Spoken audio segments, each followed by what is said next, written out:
This is the Improvised Postmortem. We're going to get into the show in a minute, but I'm Baer, and I'm going to explain what the show is, because this is not a panel that is real. This is an improv panel. It's the Improvised Postmortem. And so you are now, we're at PAX, you understand that. You're now at a comedy show. This is now a comedy theater. So we're going to do our best to be intentionally funny and not like accidentally funny or like, We're going to hopefully make you laugh, and then you're going to be annoyed because you're wearing a mask and laughing into it. Which also means you have to laugh more because you're muffled. Because we're doing a comedy show, which technically makes, we're now comedians. And comedians at live comedy shows, we need laughs. It's like nods are tough.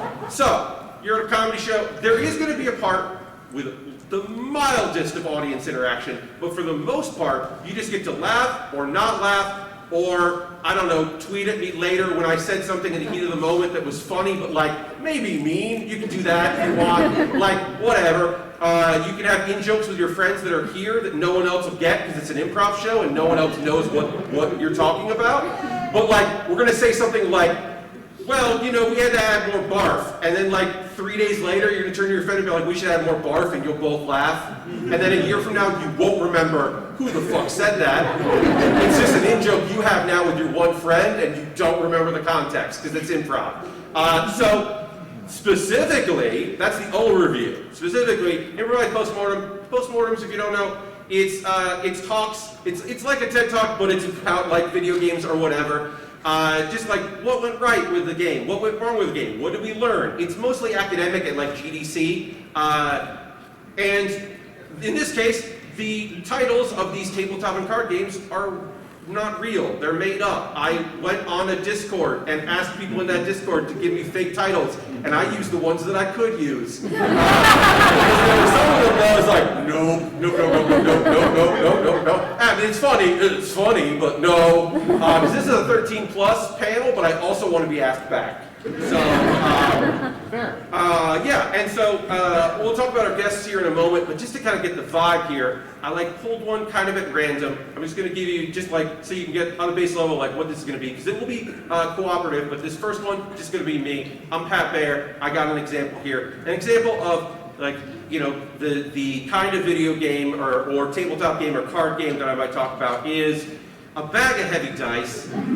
And if I saw that on the screen, or I said it out loud to my panel, and they were like, yeah, okay, so I got to improvise about a bag of heavy dice, and it's just a thing of I don't know, sometimes you just see a bag of dice, and you're like, yeah, I'll buy that game. I don't know what that game is, but apparently I always need more dice. And there's sparkly dice? Yeah, I guess I have to buy those, because my dice are sparkly, but they're dull. And I don't know. Maybe someone's going to come play with me and they won't bring enough dice. And then I can loan them dice. Although all my friends also have bought this game and we all have a bag of heavy dice. Wait, it's not a heavy bag of dice, it's a bag of heavy dice. How heavy are these dice? Oh no, I have now lost all of our investment because nobody actually wants heavy dice, they want a heavy bag. The game sold well in Europe. And that is an example of what might happen here for that. Yeah, thank you. That's great. I'll say this. You don't have to always applaud. You can. It did make me feel very good.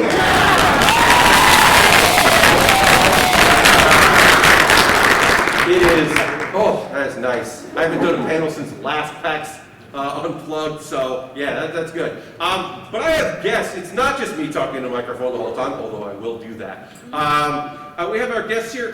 We got Bill. Why don't you introduce yourselves? Let's do that. Why don't you? I'm DiPiero. Podcaster. That's right. Yeah, New York. From New York. Yeah, coming down to do some stuff. And we don't just have comedians like myself and Bill. We have actual game designers as well, which makes me happy every time they say yes. So why don't you introduce yourselves? Hi, I'm Maranges. I designed Secret Hitler and Inhuman Conditions, and You're responsible for that?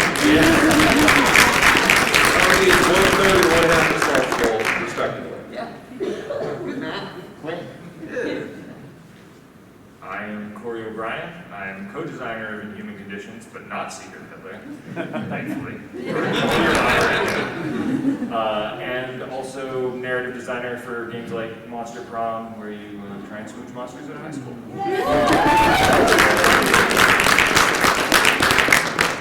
You may remember Monster Prom is that game your one friend kept telling you should play. Because there were a lot of people that were like, I'm telling everyone I know about this game. Which is nice. I love that. So yeah, those are our guests. And so we're going to be cooperatively, we're now playing some pretend. We are now not those people. We are now game designers that all work together that made a plethora of games. And you have come to watch us do a postmortem about those. We're going to go through those. Again, all of these titles were submitted to me, and I picked the ones that made me laugh or the ones we want to, I don't know, that could be fun. We'll go through those. Towards the end, we may or may not, we probably will, invite some of you to come to the center microphone as if, and this is not going to be a Q&A, because I don't want to do those. This is going to be an audience suggestion. So at the end of the show, we'll probably have some time to have a couple people to be like, hey, I actually am a big fan, I want to hear about, and then you would suggest a game. Because by the time we get there, you'll get it. And let's just get into it. I've explained, I think, enough. We have to talk about the heaviest box you can imagine, which was one of our first games that we ever put out. I think one of the pitfalls that we ran into in the design of the heaviest box you can imagine is that we grossly underestimated how heavy people could imagine a box to be. Yeah, it became a logistical supply chain nightmare. We thought it was going to be a boutique item, and instead we were called liars. Also, retailers were exceptionally difficult to get on board for buying bulk purchases of this game for some reason. The version that we landed on was larger than most retail stores. You guys remember that boat that got stuck in the Suez Canal? That was one heavy box. It's nice that our excess stock doubles as boats. That That is the upside. That is We what's so now bad. have a fleet to challenge the Spanish Armada's peak. I mean, it didn't sell poorly. We have other games that sell poorly. We'll get into that with some of the rules are missing. This was a choose your own adventure. This is a real thinker's thinking game. It's where you start out and it's like you're putting together a puzzle, but intentionally built into the picture that you're trying to create are some black holes. Because we could have just took out some of the rules and not told you about it. We're not sure if we did that or not. Actually, we have to make clear is the maybe isn't for you, it was for us. Like, did one of us do that or not? Or did we just design a bad game? We have no idea. Yeah. Do you realize how difficult it is to put out a game where nobody on the team actually knows what the complete set of rules look like? We had to quarantine individual people who were in different parts of the game and then go home and forget about it, drink until we forgot about it, come into work the next day, eat part of the rules. When you do a little bit of drugs and you make an okay game, and then you do more drugs and make a better game, it's easy to think. In retrospect. Like most businesses, it doesn't just scale like that. There are pitfalls and plateaus, and I don't know, like Munchkin has too many rules, and we were like, what if we did the opposite? What you do a lot of times when you design a game, right, is you make a version of the game and it always ends up being too complicated, so you end up simplifying and taking out rules. normally you do that as a group.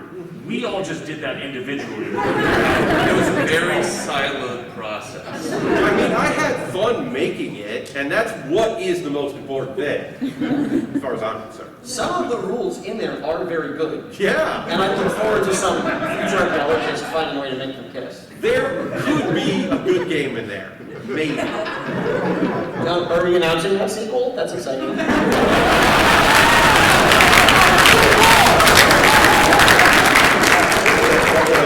Sometimes you get that big laugh and you're like, I had another joke, but no. But look at our next game. We made a lot of games, is what I'm trying to get. So we also worked on 4. This is the loudest game I've ever played. Playtesting was uncomfortable. It's a subtle game. Not everyone gets Floor. Yeah. Look, some people love Galore, and they will not stop telling us how much they love Galore. And we like that, we like passion, but I'm not sure they like anything besides Galore. I think Galore might be their life, and that's bad. Glorp's for the fans. It was a real fan service project. Yeah. We were bringing back everything that people wanted from Black. And just like the combination of like pure auditory just destruction and tight gameplay all around. You guys know I'm the outlier on this one. If I get asked to sign one more wet box, I'm out. I'm telling you. It always makes me smile when someone brings the wet box to the table. It's just like, oh yeah, all right, let me put my face in this. That was a challenge to keep that box so wet for so long. Usually, if anyone is familiar with liquids, things dry. But not this one. Here's the thing. Most games do not want to be wet. If you got your game box wet, it's usually a bad thing. With Blorp, I mean, it depends on who you ask, but most people will tell you it's a good thing. I just have to say, this is not a game you bring to the beach. No. Don't bring Blurb to the beach and try and dip it in the ocean. Yeah, remember that boat that got stuck in Suez?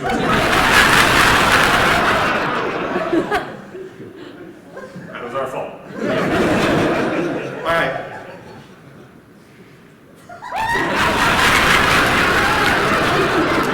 So, I always thought that Twister was too subdued. So when we set out to make not a sex thing,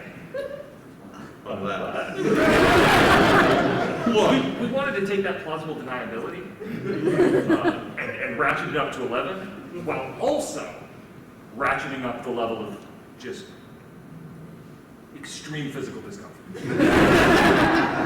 I mean, my primary motivation was I was trying to get a foothold at Spencer's Gifts. And I was like, where can I find I want a game that's going to belong next to like Santa Claus with tits. Or like a dirty Coca-Cola t-shirt that says like dope on it. Look, sometimes you're just like, ha, we're doing this ironically. Wait, is this not ironic anymore? And like we wanted to capture that in board game form, and the thing is we did. And I don't know, there's some poly couples out there, so there's some polycules out there that they're pretty happy that, you know, I don't know, we get asked to go to some weddings now and again. Sometimes, look, the sequel, not a love thing unless, didn't sell as well. And I get why it didn't sell as well. Dirty bastards. Not to make excuses, we published the game, ultimately we're responsible for that. But playtesting this one, you know, there's sometimes playtests are formalized in a corporate setting, but our lawyers wouldn't let us do that. And sometimes, especially early, playtests are done with friends or at home with family over the holidays. And I think we really just got caught between those 2 years.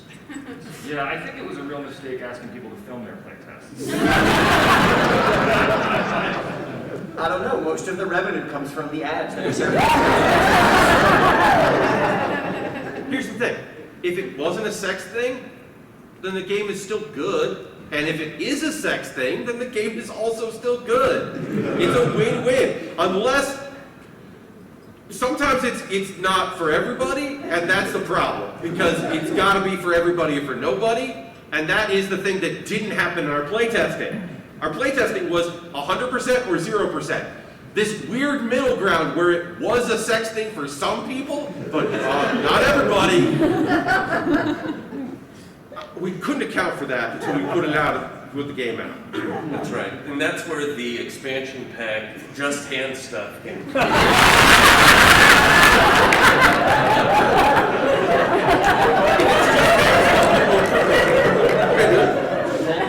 It's just hand stuff. It's just an evening. Yeah, that is a short game. The components for that are wildly inexpensive. Yeah. It's just hands. Yeah. All right, let's talk about leftover stuff from random backer kits. This was a partnership deal. This was not our idea. We were approached with this idea, and you got to do that from time to time. Some of them are your darlings. Some of them are just work, you know. Sometimes people put the wrong address in when they do a Kickstarter, and then Backer Kit fulfills their Kickstarter rewards, and they just use the wrong address, and stuff just piles up in a warehouse. What if you just got a bag of that shit and made your own game with it? That's basically it. Well, frankly, I take offense to that. I put a lot of thought into which broken meeples complemented which beer koozies I'm too embarrassed to bring out at a family gathering. And then like poorly designed t-shirts. Everyone gets a poorly designed t-shirt from some video game that never actually came out. Because apparently that's very difficult to actually get in. Lots of video games on Kickstarter don't actually get made, is what I'm saying. People think that game design is a sort of alchemy, where there's like some magical set of components, and often it's not. It's just like write some things on some paper and iterate. But this felt like alchemy in that we were throwing like newt eyes and bat wings into a pie and seeing what came out. This is the answer. Yeah, and I'd say it was like a bit of a challenge trying to like figure out what to do with all the special thanks we got, and just loose random dice of different shapes and sizes. Yeah. I think the most surprising thing about the game is that people found a way to play it. Yeah, people like that game. And this was a contract gig, so we're like, yeah, I mean, it's somebody's favorite game, and that's cool. But yeah. I mean, it was a big hit with like the ragtag boxcar children type kids running around with like a group of like it's just a pack of 11-year-olds wild in the woods, just figuring out the rules on the fly, eating like dirt and figs and stuff. We get a lot of fan letters scrawled on the back of rats. You know, that's what's most important. Okay, so what's new in San Antonio? It had a digital element to it that people did not enjoy, in that everyone had to use their phones to play the game. Okay, so there's two problems. One, digital element, you can't just open up the box and play. You gotta be online. Two, it's rare that there's something new in San Antonio. We picked a name of a city kinda at random. Dartboard is not random. You're right, and so it's not, yeah. It's just not a lot. We could have picked a city where like stuff happens. We didn't. To be fair, we had a disproportionate understanding of how much stuff happens in San Antonio. Because that dartboard was at PAX South. Yeah. And new stuff did happen for 1 week a year there. And now, we built the game on an infrastructure that is deprecated. Yeah, and I think like you'd be looking at this game, this title, you'd be like, is this a question? And no, it's not. This is a statement. We're telling you that's it. We printed it in 2007, and we haven't had to update it. So, a couple you really want to see the new players, go on the app. That's it. Yeah. I don't think the app requirement really sunk us. I think what sunk us was the requirement that you actually go to San Antonio. That's what I want to say. Hey, San Antonio, why didn't you buy our game? We made a game about your city. Do you know? I don't think they like the place they live, and that is not in our research. Yeah, it's way easier to play if you're already in San Antonio. Yeah, you know what's new there. Very little. The Riverwalk has a new boat on it. Done. That's in the app. It's in the app. All right, let's talk about social media and the board games. This one was doing very well, and then suddenly wasn't, and we were not 100% sure why. But all of a sudden, it was just like, what? Oh, you hate us? What happened? I don't know. It was just like, it felt good in like a bad way, and then it feels bad in a bad way. I can't wrap my mind around that one. I mean, designing this game gave me body dysmorphia. So that was like, I don't know. It was a challenge, but it is like, but I would say at the same time, I loved connecting with people for so long. Just like getting the clicks, getting the likes, and then getting that ad revenue within the mechanic of the game. That was really fun to come up with. Yeah. I think that we'll be mining this one for lessons for well past the crash of civilization. The board game. There's a lot going on here. I was surprised at how well the translation to Steam did, and I'm also confused by that. I mean, I'm always confused when tabletop games do well on a digital platform. That's just me. I'm just always baffled by that.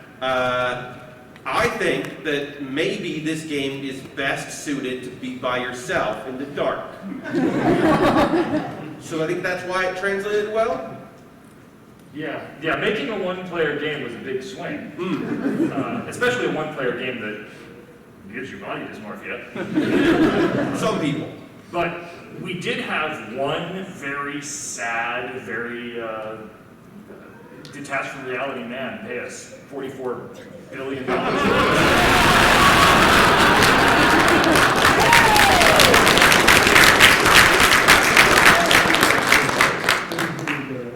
That's why it's not doing well. I get that now. All right. Okay, so Slowboat from China, if you know, you know. This is a meta game. This game sold very well to people that make tabletop games and kickstart those tabletop games and only have one of 3 boats from China that will ship those games very slowly. And if one of those fucking boats breaks down, you and everyone you've ever met at a convention who also makes games, you don't get to go to Gen Con. You gotta fucking fly in enough boxes to sell something, and you didn't have enough boxes that were supposed to be there from that slow boat from China to give to your backers, and your backers come to Gen Con, and they are not happy with you. This game makes me want to throw up. I'm telling you, it's a therapeutic game. We did not sell it well. It does not review well on Board Game Geek, but people that make games play it at every convention. Yeah, but only the prototype copies, because honestly, it's still in fulfillment. Yeah. We don't know when we're getting it. We had 3 people in Boston make enough copies for us. It cost way too much money, but eventually we'll get it. Yeah, we're all at the same FedEx 2 days before the convention expansion. It's going to have some, but not enough. I think the art for the game is really good. You really managed to model the dead look in the game designer's eyes. Because you turn over a card and you actually see the light go out.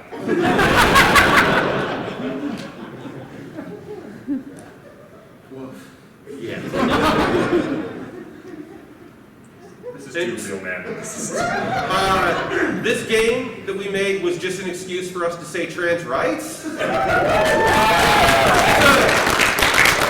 is a game that we gave away for free and is very popular because it is just an excuse for us to say trans rights, and it's not, there's no game, it's just an excuse for us to say trans rights. That's a little harsh. There is a game. It's, have you ever played Penis? You know the word? It's that, but trans rights. Yeah, we're not heroes. Yeah.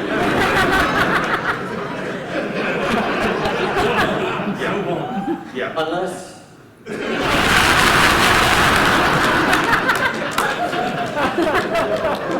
Okay, so hide the bodies too. If you were at our last postmortem in 2021, you may have heard about the game Hide the Bodies. More bodies showed up. We had to make another game. Once again, I must stress, we're just hiding them, okay? Get off our backs. I think of this as more of like a playful intervention into a space where people otherwise interpret the events one way, and showing them that the world can look different if we all just agree that it is I think, a radical act of politics. Yeah, you know what they say. You can't be prosecuted for crimes inside the magic circle. That's the first rule of the game. So if you keep playing the game, you've agreed to that rule. Look, sometimes your friends show up with a body, and you either got to decide, are we friends or are we not friends? That's the second rule of this game. People say gamification never solved anything. Yeah, I've got a lot of bodies. So I've loved this game. This has taken care of a lot for me in my life, interpersonally. I mean, I've lost a lot of bodies, but I feel like I've gained a lot of friends.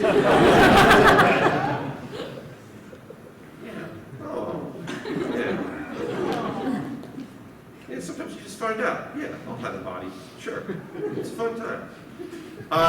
Stranger Thangs.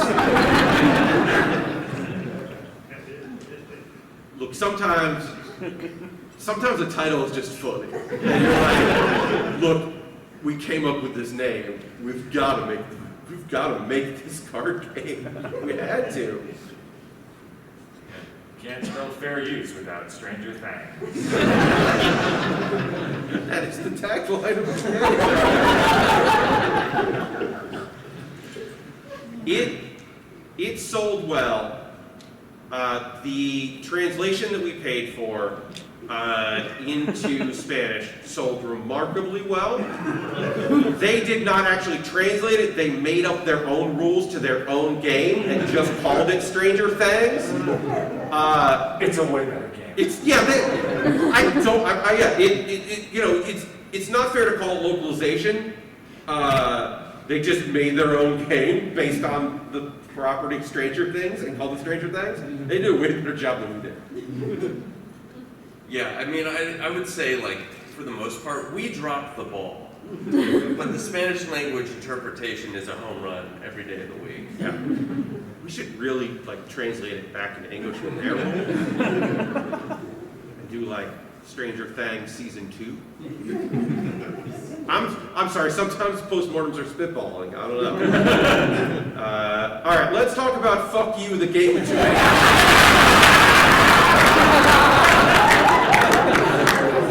Oh, it makes me so mad just thinking about that game. Yeah, this was born out of a family fight, and by us, we're a family. Yes. You know, when you design this many games together, you develop a language between each other, and then eventually it just becomes spiteful. Apparently, in this game, you can just re-roll if you don't like the roll. And I fucking hate it. It's not a good house rule, but apparently this game has too many house rules, so you can just re-roll if you don't like the roll. Yeah, I think really the mistake was shipping the game with too few regular rules. Yeah, we took out too many rules. And this time, we knew we took out too many rules. There's no maybe involved. Yeah, We the knew back we half didn't- of the rule book is blank. Yeah. And it's college ruled, which in retrospect was a mistake if we didn't want people to write their own rules. Playtesting this game was extraordinarily difficult. We sent out 200 copies to playtesters, and what we got back were 200 completely different games. And then we put them, I mean, that became the game, and people like it, they like it, you know, and they don't all have to be winners. Some of them can just be reasons that friend groups disappear. There's a certain type of group of people who like this game, and it's someone who's really trying to pull something over on, or to like end something. These are good for like just like finishing it off. It's like you guys have been friends from high school, you don't really get along that well anymore, but you're kind of just been around each other for a number of years. It's a lot of, someone now has kids and you don't go, or like it's only talking about the dog or the cat. It's like, all right, time to pull out fuck you, the game with too many else. It's really a love letter to hating your friends. Yeah. So in that way, it's a success. Okay, so our version of Magic the Gathering, we put in quotation marks. It should have been cool. Apparently, Wizards of the Coast was like, quotation marks, no, that doesn't count. But we also left out the colon. Yeah, it's not All bad. of the punctuation is different. Yeah. I mean, we made a good version of Magic the Gathering, as far as I'm concerned. Yeah, we made it out of all the best versions of Magic the Gathering. Yeah. Should have been no question. Yeah. Yeah, only the good cards. Yeah, we didn't put the good cards in. We didn't put any of those bad cards you don't want. And then we put all the names of the cards in quotes again. We put the art in quotes, numbers in quotes. Yeah. Mana cost is in quotes. Some people thought meant it was like, they didn't understand what the quotes meant, so they were like, is this 4 or not? Is this 4 to blue or not? And you're like, It's 4. Yeah, it was taken as Magic the Gathering sarcastic. It didn't help that we put like a little winky face at the bottom of all the cards. the winky face was to imply that it's cool. Apparently it wasn't cool. I think that the legal trouble that we ran into afterwards really makes me regret the fact that we didn't go with our alternate title. Definitely Magic the Gathering. Unless. I still have a framed copy of the dumb Black Lotus that we printed. Sharp metal figures, the tabletop experience. Look, if it doesn't hurt to take it out of the box and put it back in the box, I don't want it. I need my metal sharp and pointy, and I need it to be a problem. And I want you to really struggle to get it out. And then, guess what? It's going to collect dust, because that's a heavy game and you're not actually going to play it. That's the tabletop experience, as far as I'm concerned. Our user research showed that most tabletops are in the kitchen. So we thought, why not take advantage of that and make the game knives? And as an upside for budget-conscious wargamers, you can play this game with the knives you have at home. Oh yeah, I mean you can download the PDFs if you want, and you know, substitute with knives and scissors, and you know, like, hey, look, I heard about somebody playing this game with toothpicks. I don't approve of that because they're not metal, and we look like, you know, you find your own fun. Yeah, any college student who's willing to print out that many toothpicks wasn't going to buy a box of the game. Like, I still think that was a smart decision. Yeah. And then they take it to a dinner party and they stab 8 new friends and buy the game. We made our money back. Yeah, it leaves a mark. Right. Okay, chess, but like cool. This is a conceptual game for winners, okay? Anyone that didn't like this game, sucks. And I don't have time for those people because turns out everyone that likes chess but like cool is a very cool person. Studies have shown our coolest customers really dug chess, but like cool. This is nice, I get to pay a compliment to my dear friend Cory here. Can I just say, I think the Bikini Queen was the best idea. I personally, I have to give credit to the king smoking a blunt. While riding a motorcycle, thank you, Bill. I mean, I have to say, like, a pawn in the game of chess, pawns just go out there, they kind of like take up space, they maybe fight, but put them in a leather jacket, now we're talking. I mean, if you were to just describe chess to somebody and like the history of it, it's like a game that's been used to like test someone in their battle strategy for generations, and like this is what people were raised on. But you look at it now, it's just like a piece of plastic on a board. But throw a fat blunt in there, then you've got a real game. Some people say it's just chess, like a custom set of pieces. But that misses the fact that it's so fucking cool, you guys. See how fucking cool it is? One of the pieces, the rook is a dog wearing sunglasses. The bishops are Wiccans. Like, I don't know what to tell you. They're cool old wizards with beard Wiccans. Like, it's cool as hell. I don't know. I think it's our best game because it's just the rules of chess, which are already pretty good, and then we make cool pieces that you can buy in Spencer's Gifts. So, like, you know, we got them. Yeah. No game is truly original, and I think we really showed that with this game. God, someday we'll make 3D chess, and it will be so cool. Someday. It's our dream game. If we could make one video game, because we tried to figure out how to do 3D chess for real, but like, it's hard. That's got to be a VR game as far as I'm concerned. We'll do it someday. Okay, so an excuse to get together. This game was suggested to us by some of the people that most love our games. That they came to us and said, "Hey, my tabletop group just doesn't meet anymore. Could you make like an excuse for us to get together?" And we were like, "Well, we'll take you literally." We just did it literally. Yeah. I'm worried about how well this game did because we've worked really hard on a lot of other games. Yeah. But this worked, you know? This one is just an excuse to get together. And that's all anyone needed. It's just a bunch of wine glasses in a box. Our playtest revealed that most people just found a TV show on Netflix they could all agree to watch together, with the box like open in front of them, and we count that as a success. Because it is an excuse for you to get together, so we win. There's a loneliness epidemic in this country. And sometimes you just need some bodies around you with a box full of empty wine glasses sitting on a table. And I think that's a beautiful thing. It also pairs very well with the game we released around the same time, which is An Excuse to Go Home Early. I love that game. All right, we got to talk about An Excuse to Get Together Zoom Edition. Look, did we want to release this? No. No one wanted us to release this in 2020. We had to release it, okay?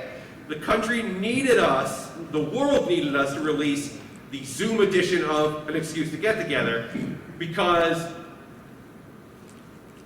you know, you fucking know, people needed an excuse to get together on Zoom.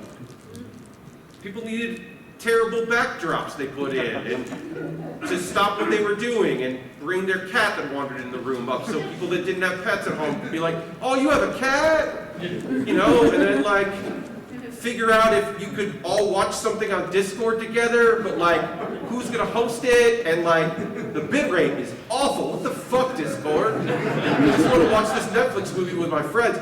Couldn't you used to be able to watch Netflix together? Wasn't that like a thing on like Xbox? What the fuck? I don't know. It's a passion project of mine. I'm sorry. I get to eat it. I think everybody needed an excuse to get together on Zoom. Yeah, I mean, I think we really capitalized on the best of a series of bad options market with this one. There's not really anything else you could do. If you're just like, if you're isolating, you're trying to watch Netflix, and it doesn't work, well then, crack open Zoom. One thing that we found is that a lot of people who started online tabletop groups playing Dungeons and Dragons and whatnot at the beginning of the pandemic, over time shifted to playing our game. Yeah. Yeah, it's sold real well. That game your friend keeps fucking talking about. This game. This comes up at every postmortem, and I don't know. It's like you should just play it, I guess. Because, like, I don't know. Chris really won't shut the fuck up about it. And, like, I mean, look, he plays your bullshit all the time. You want to play Ticket to Ride again? Chris is down, because Chris just wants to be your friend and hang out. So the least you could do is try that game your friend keeps fucking talking about. You really have to play it. You can't really explain it. You don't really get the idea from like an explanation. You gotta sit down and play it for 6 to 8 hours. Is it fun? Maybe. It's complicated, I'll tell you that. It's really complicated. Yeah, it's an asymmetrical worker placement trick-taking game.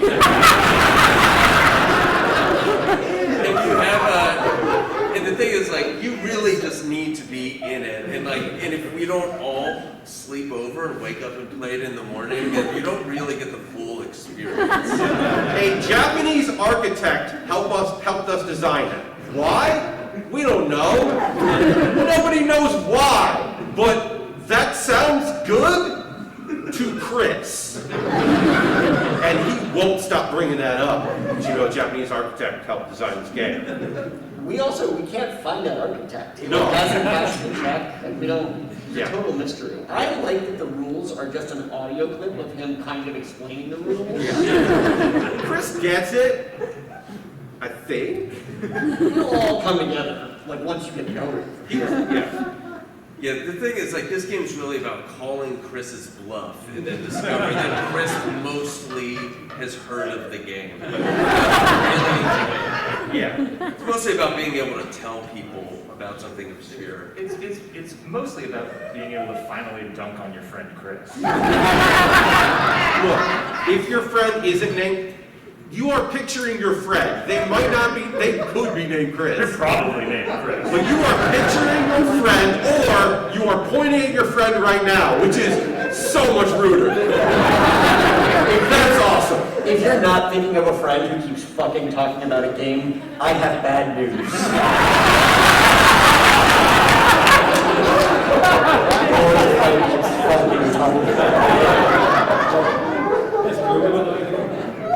It's in German?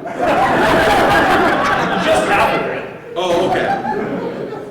Pictures of dogs on decent paper. Sometimes you don't have to think too hard about a good card game. You just gotta put pictures of dogs on decent paper, like good enough cardstock. That's all you really have to do. It's a fucking fun game. The game writes itself. Yeah. There's a comic you could read. There's like a graphic novel about the characters. You could read it. It might make the game better. But also, you don't care. We blew up a couple of the pictures at our booth, and you were like, I'll buy the dog game. You don't even know the fucking name of it. It's not pictures of dogs on decent paper. That's the description. 89% of our backers came from a reblog from one Tumblr post about this. Yeah, we had a few working titles for this game. One was Good Boys, Decent Paper. And I mean, and I think, like, the thing is, just like, dogs are cute. Look, sometimes you have a game and it's in the box on your shelf and it's a good looking box. And sometimes you just like want to take something that you don't get to play it off and just look at the art, because the art's really good? We made one of those games.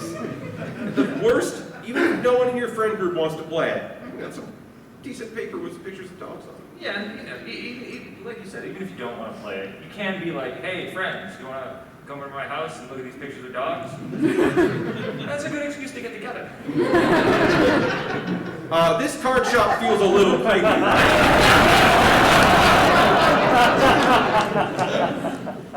This was an installation piece. Yeah. This isn't really a game so much as us dunking on a couple card shops we've been to. It feels a little creepy, right?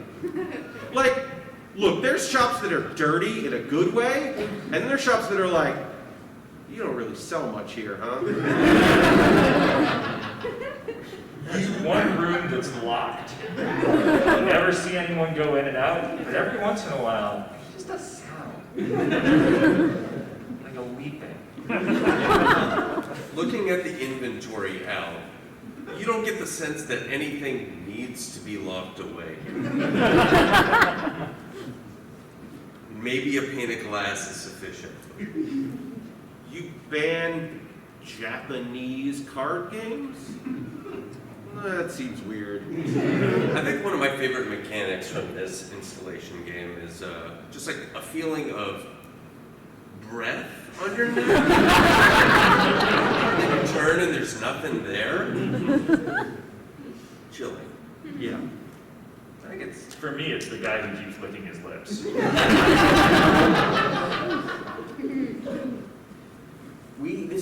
We bought all of the fedoras that factory got.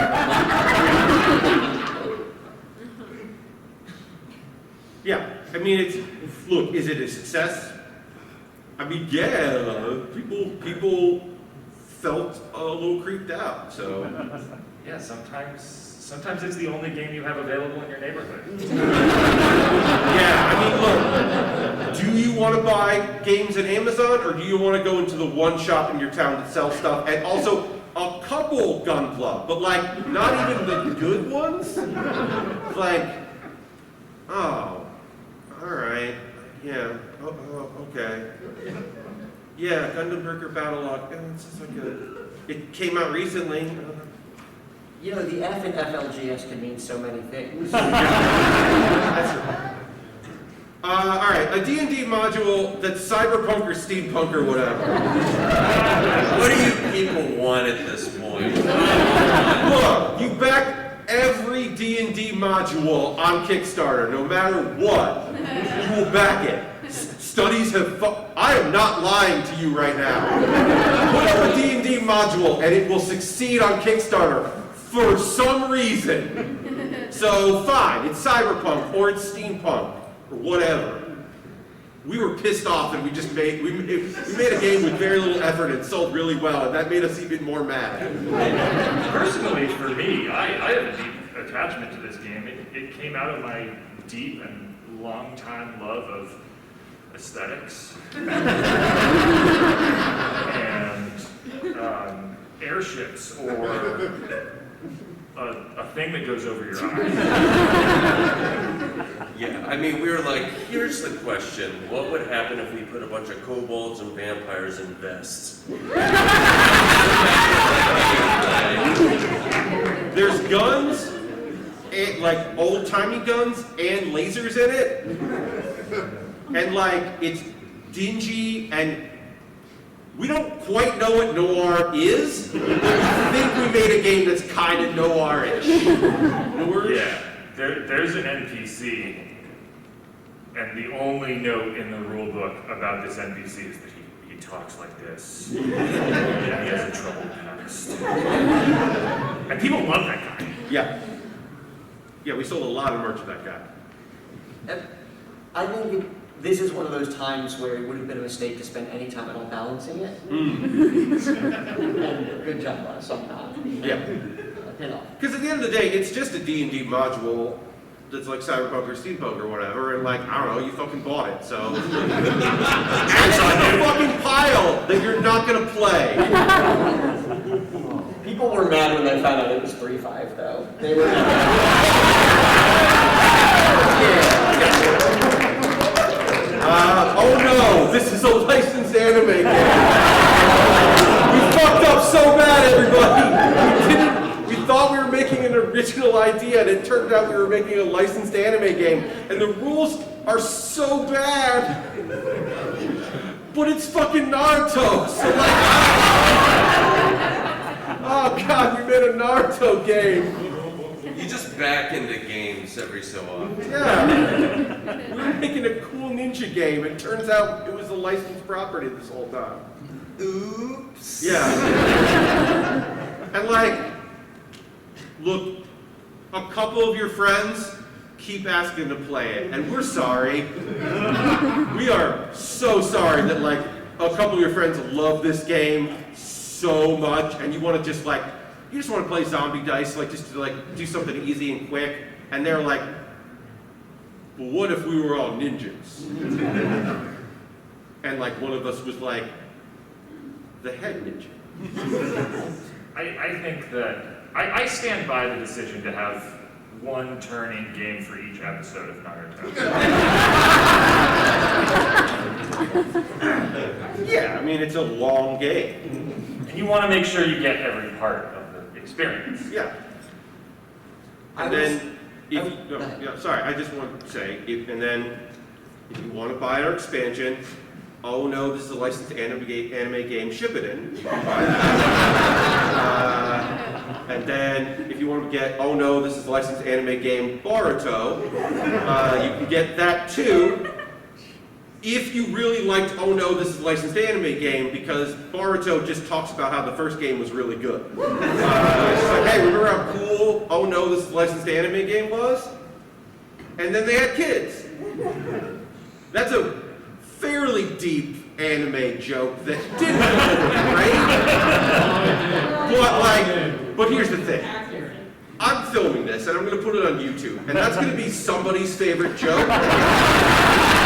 And next year at PAX Unplugged 2023, somebody's going to come and go, I saw the video on YouTube, and I really loved the Boruto joke, and I'm going to look them dead in the eye and go, I don't remember that joke. Let's see if we can cash out a cheap one instead. I think the decision we should have known it would be catastrophic to take the rules explanation episode and have subtitles instead of dubbing it. That's just reading the rules, which is what we were trying to avoid. Give lots of fans with that one. You want to give people lots of different ways to play the game. Lord expansion. We heard you, everybody. You said not wet enough. Listen. It's back and it's wetter than ever. Yeah, this is a game that comes in a Ziploc bag. I signed one and I scrubbed all of the skin from my hands and I hated working on this. Yeah, this one, in addition to being wet, is slippery. This thing is going to fall on the ground and get dirt on it. Don't bring it to the beach. We're serious about that, Yeah. everyone. Don't bring this to the beach. You can. Not for the reasons you think, just don't bring it to the beach. That's the EPA talking, not us. It's wet, it's slippery, and it's self-aware.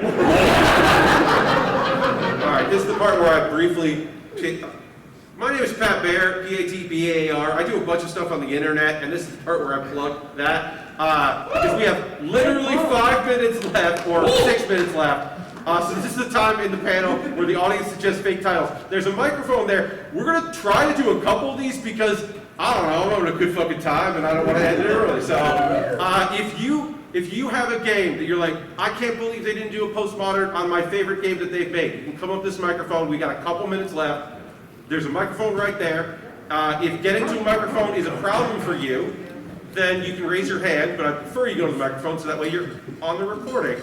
I'm sorry that microphone is too tall for you. A little too tall. Yeah, I'm sorry. Yeah, you can adjust it. That's great. Well, what's the game that you want us to quickly talk about? Well, I'm a big fan of all of your work. Oh, thank you. It's excellent. Blorp is played almost every week with my husband. But I really wanted to know, when are you going to be making a legacy version of Everything is Traps?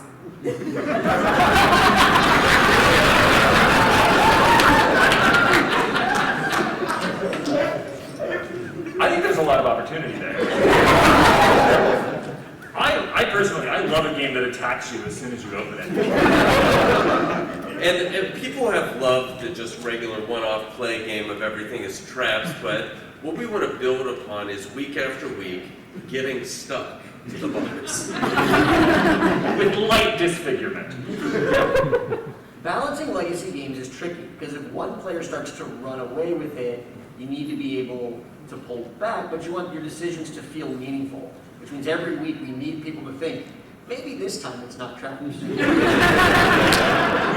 got to move on. Look, we'll circle back on this in a year. Thank you so much. A game you want us to quickly... Yeah, I have a game title that's more of a question. It's actually more of a comment. Oh, okay. We get that a lot. Thank you.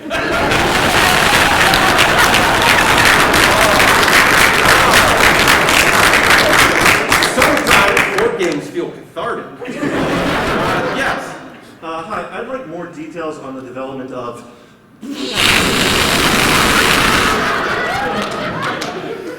Yeah. That really just came out of us fully formed. We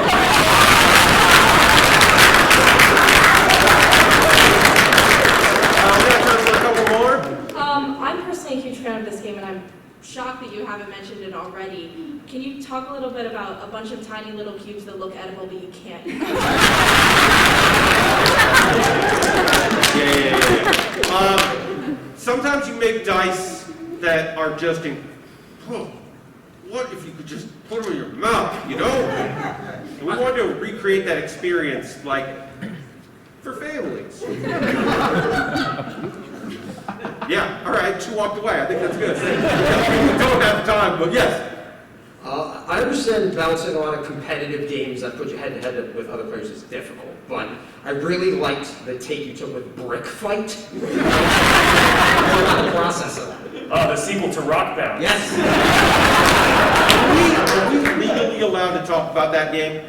Did we clear that? Is that like... I can neither confirm nor deny. So maybe at some point, when one of us dies, we'll be able to talk about that game. I think.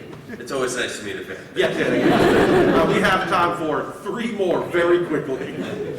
Hi, I just wondered if you had any comments on the kind of underground success of your roguelike RPG, Jacob's Ladder? Well, it came to me in a dream. I don't get that reference, so let's move on. So I heard that you guys released a pay-to-win version of Monopoly. It's called Monopoly. No way, but it's it. Yeah, we got time for 1 more. Hell yeah. I'm sorry to do this here, guys, but I'm here representing Mattel, the Little brand, and fuck you, the game with too many house rules. It's a little bit too much like.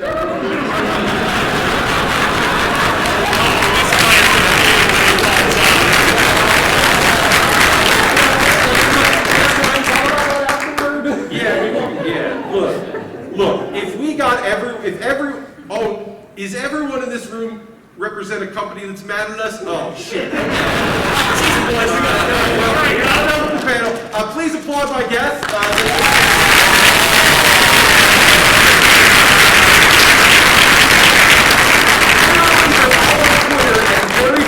None of them use it anymore, but you can find them on Twitter, which will lead to links of other things that maybe they update more, and you can buy their games or go see their comedy shows or listen to their podcasts. I'm Pat Baer.